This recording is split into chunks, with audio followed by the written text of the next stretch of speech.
अस्सलाम वालेकुम स्टूडेंट्स, उम्मीद है आप ठीक होंगे। Welcome to my channel. आज हम इंग्लिश ग्रामर के लेक्चर्स की सीरीज़ में लेक्चर नंबर 6 को देखेंगे और इस लेक्चर 6 में हम आज जो टॉपिक डिस्कस करने जा रहे हैं वो सेक्शन 3 से है, जो कि है सब्जेक्ट एंड प्रेडिकेट। तो आज हम देखेंगे सब्जेक्ट एंड प्रेडिकेट को सेंटेंस में कैसे आइडेंटिफाई किया जाता है। तो सबसे पहले हम देखते हैं कि जो सेंटेंस है, आप इसको इमेजिन कीजिए कि it is like a stage, यानी कि आपको जो स्टेज नज़र आ रहा है, आप समझ लीजिए कि ये सेंटेंस है और ये जो एक्टर्स हैं ये तमाम वर्ड्स हैं, और ये जो स्टार आपको नज़र आ रहा है ये सब्जेक्ट है। और सब्जेक्ट क्या है? जिसके बारे में हर कोई बात कर रहा है। तो ये जो सब्जेक्ट है ये आमतौर पर नाउन होता है या प्रोनाउन होता है, जैसे द कैट, शी। और जो प्रेडिकेट है, प्रेडिकेट क्या है? प्रेडिकेट है हर वो चीज़ जो ये स्टार करता है या वो है, यानी कि जो नाउन या प्रोनाउन कोई काम करता है तो वो प्रेडिकेट होगा। वो एक्शन भी हो सकता है, डिस्क्रिप्शन भी हो सकता है, और ये पूरी परफॉर्मेंस जो कुछ वो करता है उस तमाम को आप प्रेडिकेट कहते हैं। और ये आम तौर पर वर्ब से स्टार्ट होता है और उसके साथ अगर कोई और वर्ड्स हैं तो वो भी उसके साथ शामिल होते हैं। फॉर एग्जांपल ये देखिएगा, चेजेस द माउस, ये प्रेडिकेट है।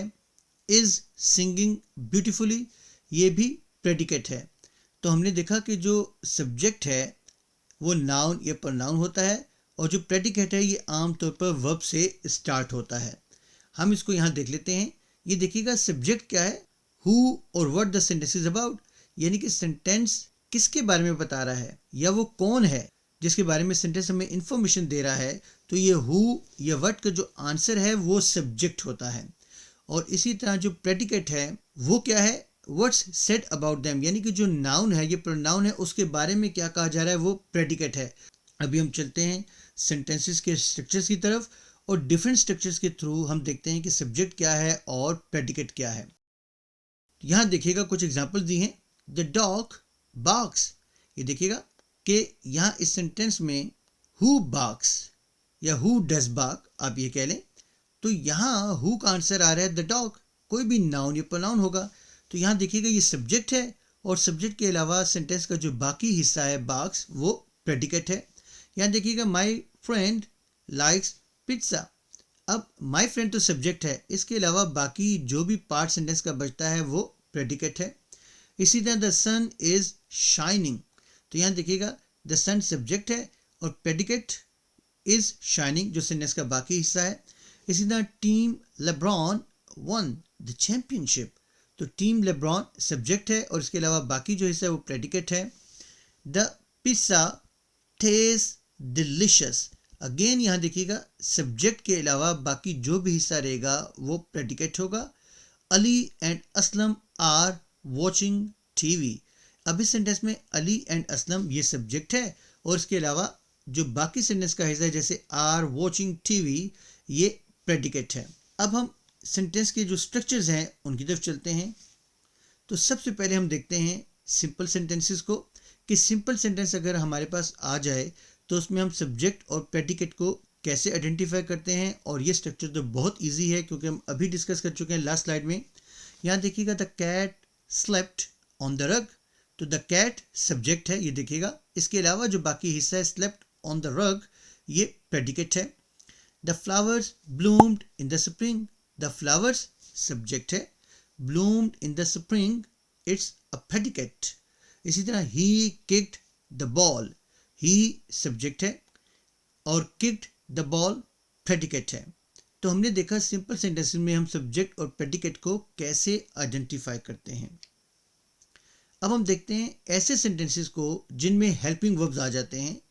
यहाँ देखिएगा the cookies are baking in the oven, यहाँ द कुकीज सब्जेक्ट है और are baking in the oven ये प्रेडिकेट है।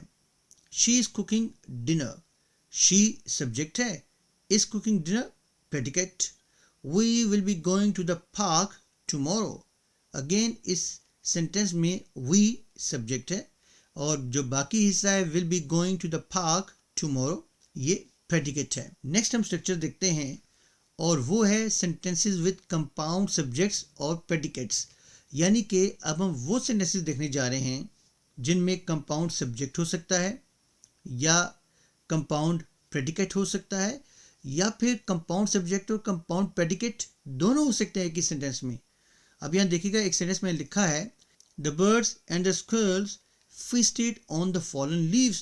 तो यहाँ देखिएगा द बर्ड्स ये नाउन है एंड द स्क्विरल्स ये भी नाउन है। तो ये दोनों नाउन एज ए सब्जेक्ट काम कर रहे हैं। तो इसका मतलब है अब यहाँ कंपाउंड सब्जेक्ट्स हो गया। देखिएगा ये भी एक सब्जेक्ट के तौर पे काम कर सकता है और ये भी। तो यहाँ ये दोनों सब्जेक्ट हैं क्योंकि हम इन दोनों के बारे में बात कर रहे हैं। तो ये तो हो गया कंपाउंड सब्जेक्ट और बाकी जो रहता है सेंटेंस का हिस्सा वो हो जाएगा predicate feasted on the fallen leaves। तो इस सेंटेंस में हमें कंपाउंड सब्जेक्ट मिल गया क्योंकि हम दो सब्जेक्ट्स के बारे में बात कर रहे हैं और यहाँ एक प्रेडिकेट हो गया। अब यहाँ देखिएगा she painted the walls and decorated the room. तो यहाँ देखिएगा सब्जेक्ट क्या है शी। अब उसके बाद आप देखिएगा पेंटेड द वॉल्स एक ये प्रेडिकेट है एंड डेकोरेटेड द रूम ये भी है। तो इसका मतलब है ये कंपाउंड प्रेडिकेट है। Painted the walls and decorated the room तो ये कंपाउंड प्रेडिकेट हो गया। अब इस सेंटेंस में हम देखते हैं द प्लेफुल पपी ये देखिएगा एक subject and the curious kitten एक और सब्जेक्ट आ गया। ये अब हो गया कंपाउंड सब्जेक्ट। अब यहाँ देखिएगा चेस्ड बटरफ्लाइज एक ये प्रेडिकेट हो गया and frolicked in the sunshine और एक ये प्रेडिकेट हो गया। तो इस सेंटेंस में the playful puppy and the curious kitten compound subject, chased butterflies and frolicked in the sunshine compound predicate. तो हमने देखा कि सबसे पहले इस सेंटेंस में हमने कंपाउंड सब्जेक्ट को देख लिया, इस सेंटेंस में हमने कंपाउंड प्रेडिकेट को देख लिया और इस सेंटेंस में हमने देखा कि कंपाउंड सब्जेक्ट और कंपाउंड प्रेडिकेट दोनों मौजूद हैं। नेक्स्ट हम स्ट्रक्चर देखते हैं एक्सक्लेमेटरी सेंटेंसेस। अब एक्सक्लेमेटरी सेंटेंसेस में हम कैसे आइडेंटिफाई करते हैं कि सब्जेक्ट कहाँ है और प्रेडिकेट कहाँ है। यहाँ देखिएगा एक मैंने एक्सक्लेमेटरी सेंटेंस लिखा है what a tall building it is. अब इस सेंटेंस में अगर आपको कहा जाए कि सब्जेक्ट और प्रेडिकेट को आइडेंटिफाई करें तो याद रखिएगा ये थोड़ा सा डिफरेंट है। जो हमारे टिपिकल सेंटेंस स्ट्रक्चर्स हैं जिनकी अभी मैंने बात की उनसे थोड़ा सा डिफरेंट है। तो इसमें हमारे पास सब्जेक्ट जो है वो आमतौर पे सामने आपको इस तरीके से नज़र तो नहीं आएगा कि यहाँ आपको लिखा हुआ आ जाए, जैसे अभी हमने लास्ट सेंटेंस में देखा कि नाउन या प्रोनाउन यहाँ शुरू में होता है, लेकिन यहाँ जो है सब्जेक्ट अंडरस्टूड है और वो क्या है इट है। और ये जो प्रोनाउन है it is referring back to the tall building. तो ये देखिएगा कि अगर हम इस सेंटेंस को डिक्लेरेटिव फॉर्म में लिखें तो तब हमें क्लियर हो जाएगा कि यहाँ ये सब्जेक्ट है और ये जो बाकी हिस्सा ये प्रेडिकेट होगा। तो यहाँ मैंने इन तमाम चीज़ों में सब्जेक्ट और प्रेडिकेट के हवाले से डिस्कस किया है, लेकिन इसमें पॉइंट जो याद रखना है वो ये है कि आपको मालूम है कि जो एक्सक्लेमेटरी सेंटेंसेस हैं उनमें हम स्ट्रॉन्ग फीलिंग्स या स्ट्रॉन्ग इमोशंस को एक्सप्रेस करते हैं। और ये याद रखिएगा कि जो एक्सक्लेमेशंस हैं यानी कि जो एक्सक्लेमेटरी सेंटेंसेस हैं they can sometimes bend the usual grammatical rules a bit. जैसे भी हमने देखा कि सब्जेक्ट यहाँ इधर शुरू में आपको नहीं मिल रहा, तो आपको सब्जेक्ट को आइडेंटिफाई करना पड़ेगा कि इस सेंटेंस में कौन सी चीज़ सब्जेक्ट के तौर पे फंक्शन कर रही है और वो कर क्या रहा है। तो ये आपने जहन में रखना है। तो हम ये कह सकते हैं कि ये जो ओवरऑल सेंटेंस है ये अनयूजुअल है, थोड़ा सा अनयूजुअल है। जो आपके बेसिक स्ट्रक्चर्स हैं, ये जो जनरल हम स्ट्रक्चर्स लिखते हैं उससे थोड़ा सा ये हट कर है, लेकिन उसके बावजूद इसमें सब्जेक्ट और प्रेडिकेट होता है। तो बहरहाल जब आपको सेंटेंसेस दिए जाते हैं सब्जेक्ट और प्रेडिकेट के लिए तो उसमें वही स्ट्रक्चर्स हैं जो भी मैंने आपसे लास्ट स्लाइड में डिस्कस किए। तो ये थोड़ा सा अनयूजुअल स्ट्रक्चर है। तो नेक्स्ट हम देखते हैं एक और स्ट्रक्चर जो कि इम्पेरेटिव सेंटेंस। अब जाहिर बात है कि एक्सक्लेमेटरी अगर है तो इम्पेरेटिव भी तो आ सकता है। जैसे यहाँ देखिएगा shut the door imperative structure है। अब इसमें एक इम्प्लाइड सब्जेक्ट है। आगे चल के जब हम सब्जेक्ट की टाइप्स को डिस्कस करेंगे आने वाले 1-2 लेक्चर्स में आप देखिएगा कि हम सब्जेक्ट की टाइप्स को डिस्कस करेंगे तो वहाँ मैं आपको इम्प्लाइड सब्जेक्ट के हवाले से भी बताऊँगा कि वो क्या है। तो बहरहाल इस सेंटेंस में इम्प्लाइड सब्जेक्ट है। आप आसान लफ्ज़ों में समझ लीजिए इम्प्लाइड सब्जेक्ट का मतलब ये है कि जो अंडरस्टूड है, हिडन है, जो आप आमतौर पर राइटिंग में नहीं लाते तो वो हमें क्लियर होता है कि यहाँ हम किससे मुखातिब हैं, तो वो इम्प्लाइड है। तो यहाँ देखिएगा शट द डोर, तो यहाँ हमेशा आप ये समझ लीजिए कि यू जो है वो अंडरस्टूड होता है इसलिए हम उसको नहीं लिखते। तो यहाँ यू जो है वो सब्जेक्ट है और यहाँ ये जो बाकी सेंटेंस है वो प्रेडिकेट है। ऑल दो जो यू प्रोनाउन है ये डायरेक्टली यहाँ मेंशन नहीं है, लेकिन ये इम्प्लाइड है। तो बहरहाल इम्पेरेटिव स्ट्रक्चर में अगर आपको इस तरह का सेंटेंस आ जाए तो आपको मालूम होना चाहिए कि यू जो है वो सब्जेक्ट है और शट द डोर जो है वो प्रेडिकेट है। नेक्स्ट हम देखते हैं इंटरोगेटिव सेंटेंस। अब इसका तरीका क्या है, यहाँ देखिएगा, convert the question into a statement. तो आप उसको सिंपल स्टेटमेंट में कन्वर्ट कर दीजिए, जिससे आपको आसानी हो जाएगी सब्जेक्ट को रिवील करने में, सब्जेक्ट को आइडेंटिफाई करने में। यहाँ देखिएगा जैसे एग्जांपल दी है, एक क्वेश्चन है, should Hina and Nimra be talking now और सिटिंग क्वाइटली। अब इस इंटरगेटिव स्ट्रक्चर में डिफिकल्ट अगर आपको लग रहा है कि आइडेंटिफाई कैसे किया जाए सब्जेक्ट को और प्रेडिकेट को, तो इसका तरीकेकार ये है कि आप इसको स्टेटमेंट में कन्वर्ट कर दीजिए। अब यहाँ देखिएगा मैंने इस इंटरगेटिव सेंटेंस को एक स्टेटमेंट बना दिया। मैंने लिखा Hina and Nimra should be talking now और सिटिंग क्वाइटली। अब आपको आसानी हो जाएगी कि हाँ, इस सेंटेंस में हिना एंड निम्रा जो है वो सब्जेक्ट है और जो बाकी पार्ट है वो प्रेडिकेट है। और ऑलरेडी मैं बता चुका हूँ कि हिना एंड निम्रा हम दो सब्जेक्ट्स के हवाले से बात कर रहे हैं, दो नाउन के हवाले से हम बात कर रहे हैं। तो ये जो हिना एंड निम्रा यहाँ दिया हुआ है ये होगा कंपाउंड सब्जेक्ट। यहाँ देखिएगा Hina and Nimra is the compound subject, और बाकी आपके पास जो सेंटेंस का हिस्सा रहता है जैसे शुड बी टॉकिंग नाउ और सिटिंग क्वाइटली, तो ये प्रेडिकेट होगा। और अगेन यहाँ आप देखिएगा कि एक ये प्रेडिकेट है और एक ये है। तो इसका मतलब ये हुआ कि इस सेंटेंस में कंपाउंड सब्जेक्ट और कंपाउंड प्रेडिकेट यूज हुआ है।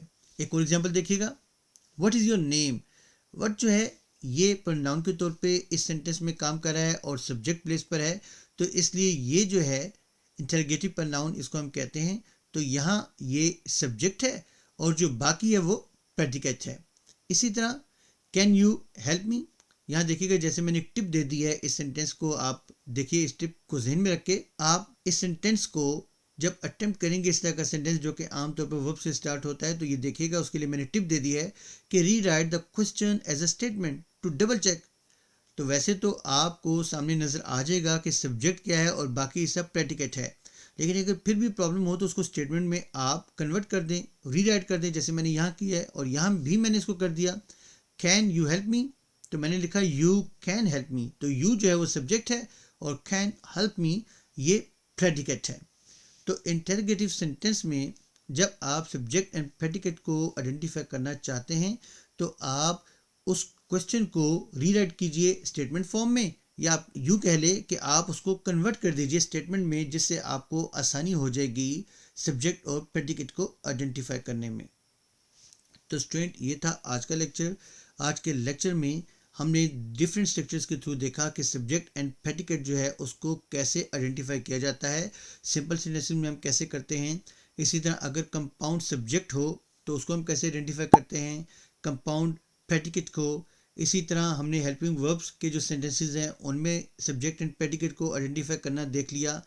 फिर हमने एक्सक्लेमेटरी सेंटेंसेस उनको देखा, इम्पेरेटिव सेंटेंसेस उनमें भी हमने डिस्कस किया, और जो हमारे इंटरोगेटिव सेंटेंसेस हैं उनको भी हमने देखा। और वहाँ हमने टिप को डिस्कस किया कि आप जो क्वेश्चन है उसको रीराइट कीजिए स्टेटमेंट फॉर्म में, तो फिर आपको मालूम हो जाएगा कि इसमें सब्जेक्ट क्या है और प्रेडिकेट क्या है। तो आई होप सो कि आपको सब्जेक्ट एंड प्रेडिकेट का जो कंसेप्ट है वो क्लियर हो गया होगा। लेकिन अगर फिर भी कोई प्रॉब्लम हो तो आप मुझे कमेंट सेक्शन में क्वेश्चन कर सकते हैं। इंशाल्लाह मिलते हैं नेक्स्ट लेक्चर में एक नए टॉपिक के साथ। तब तक के लिए मुझे इजाज़त दीजिएगा, दुआ में याद रखिएगा। टेक केयर, अल्लाह हाफिज़।